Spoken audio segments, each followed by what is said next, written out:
I get to travel all over the world, but not so much lately. I've spent the last 5 years trying to resolve conflict here as Deputy Dean between faculty and others. So in addition to some research experience, I have a fair degree of practical experience now that I didn't used to have.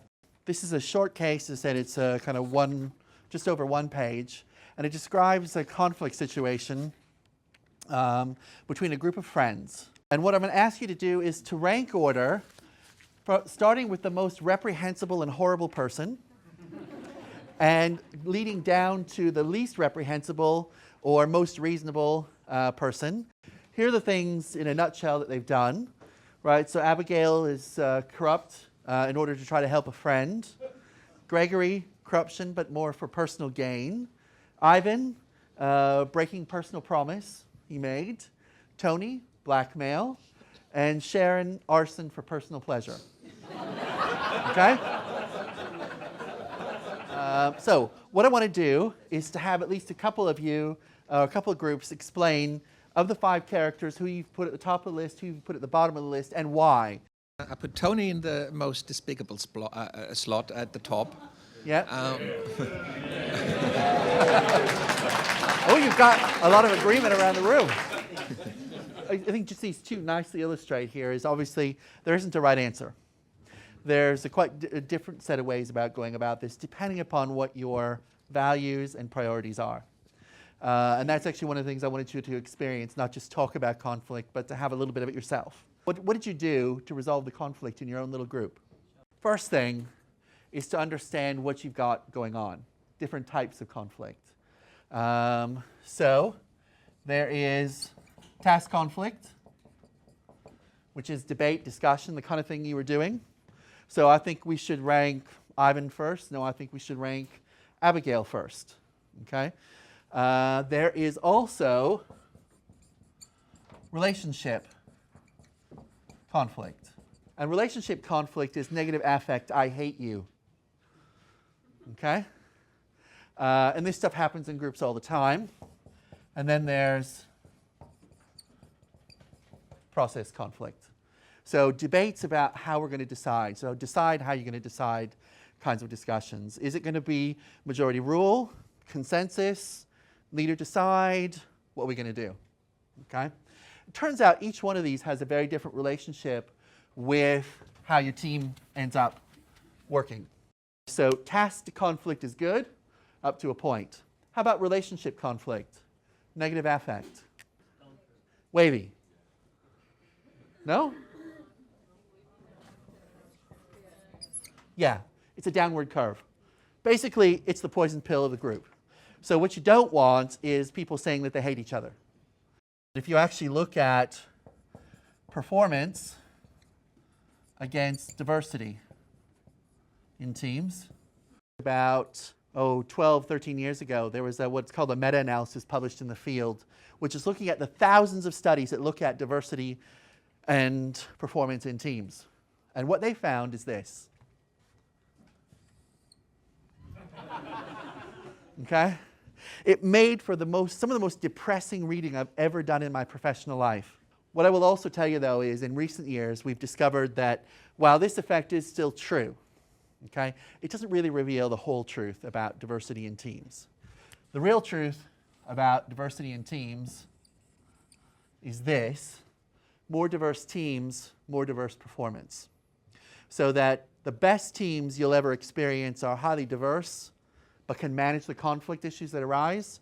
And your worst experiences here are going to be diverse teams where we can't manage the conflict between us. So these are actually in rank order in terms of the conflict resolution stuff here. First, if you've got trust, fantastic, just go for it. If not, some form of qualified consensus where you're trying to get everybody to say at least it's not a bad idea, followed by leader decide, followed by majority rule. And that's very counterintuitive to some people, that majority rule in a small team, why shouldn't it work? It's the kind of democratic way, right? Well, at small team level, it works at the big picture level, right? But doesn't work in a small team. And the reason is because every time you outvote somebody, 3-2, okay, or whatever it is. What have you got? You have two people whose vested interest is in seeing the decision fail. You are far better off, okay, with leader decide. People will do it because the team leader has legitimacy, even if I'm not entirely sure it's the right thing to do, much quicker than they will accept a majority rule vote. As you work your way through a team debate, team discussion, you should usually start from a particular point of departure, or a question that needs to be resolved, or an issue that needs to be resolved. You go out, you explore alternatives. You look at different ways, different thoughts. This is where diverse teams are particularly good, because you've got lots of different perspectives sitting in the room. At a certain point, you've got enough on the table. What you're looking for is to try to bring all the ideas together and reach a decision. And then you're looking for some form of implementation. Diverse teams are great at this. Okay? Where they go wrong tends to be like that.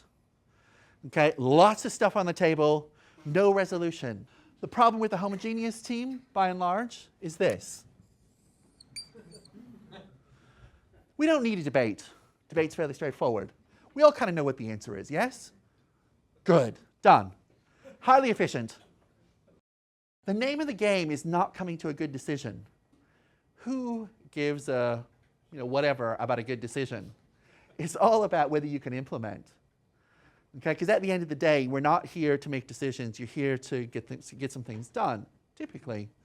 And if it's an unimplementable decision because other people didn't really agree with it, or it's unrealistic, you've missed a key point, and so on, it doesn't matter.